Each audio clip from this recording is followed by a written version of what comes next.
Meantime, schools are seeing a daily surge of guns being brought into classrooms nationwide, with some teens calling their learning environment a war zone. Just yesterday, police reportedly found a gun inside a locker at a Chicago elementary school, prompting security to search for it after it then subsequently went missing.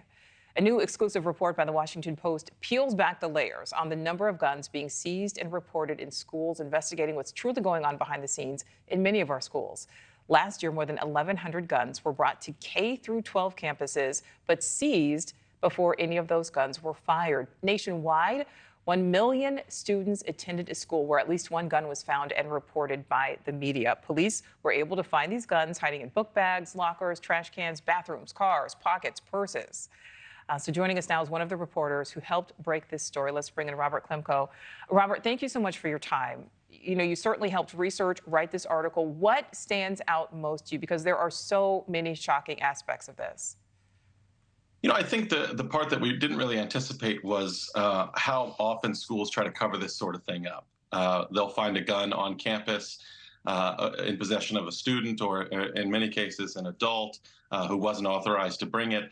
And then rather than be transparent and try to educate parents about properly locking up their weapons, or encouraging parents to talk to their students about, when they're feeling threatened at school, they try to cover up the incident. They'll say to the school community, a weapon was recovered, rather than saying specifically that it was a gun, or they won't say anything at all. And that's just one of the reasons why that 1,150 number is probably far fewer than the actual number of guns that are brought into American schools.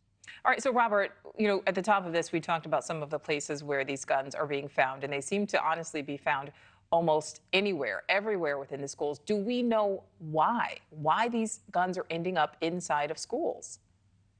It's myriad reasons. In some cases, students are bringing them with intent to kill, with intent to commit violence against their fellow students or teachers. In many cases, students are afraid of other students. Perhaps there was a fight on a previous day, and there were rumors of more violence. And so some kids who have been interviewed after bringing guns to school talk about the need to protect themselves from peers at school. And again, in some cases, it's adults who just shouldn't have had guns on campus, who, for whatever reason, brought them. Sometimes they forgot that they have them on their person. Other times they're there to do damage. All right, so we know school resource officers play a big part in all of this. Many times, they certainly can be a point of contention. Some people think they absolutely should be on campuses. Others think they absolutely should not, saying they create a type of police state. But what does your reporting show when it comes to these SROs? Are they helping to find, to confiscate these firearms? Yeah, so we know that SROs often are able to do very little when there's an actual shooting on campus in terms of stopping that shooting. But through this reporting, we understand that SROs play a pivotal role in preventing potential shootings.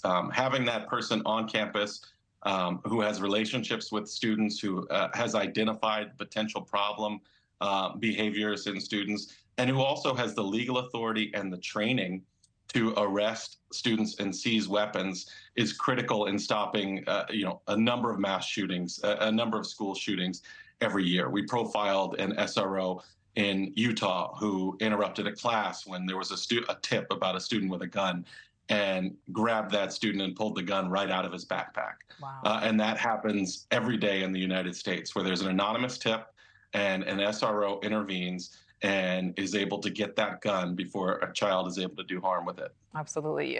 My last question for you, Robert, the big question coming out of this at the end of the article is, are our kids going to be okay? What do you think the answer is to that question? Gosh, I don't know. That's a big question. We know that this spike in violence in the United States is probably overblown by the media in many ways. This is a way less violent country than it was 30 years ago, 40 years ago. But we also have more guns and more school shootings than ever before. And when we talked to students for this story, they all had a plan for what they would do if there was an active shooter. And that's just not something that I thought about growing up. So what effect that has long-term mentally on kids, I couldn't say. Thank you for watching. Go to newsnationnow.com to find News Nation on your television provider. And don't forget to click the red subscribe button below to get more of News Nation's fact-driven, unbiased coverage.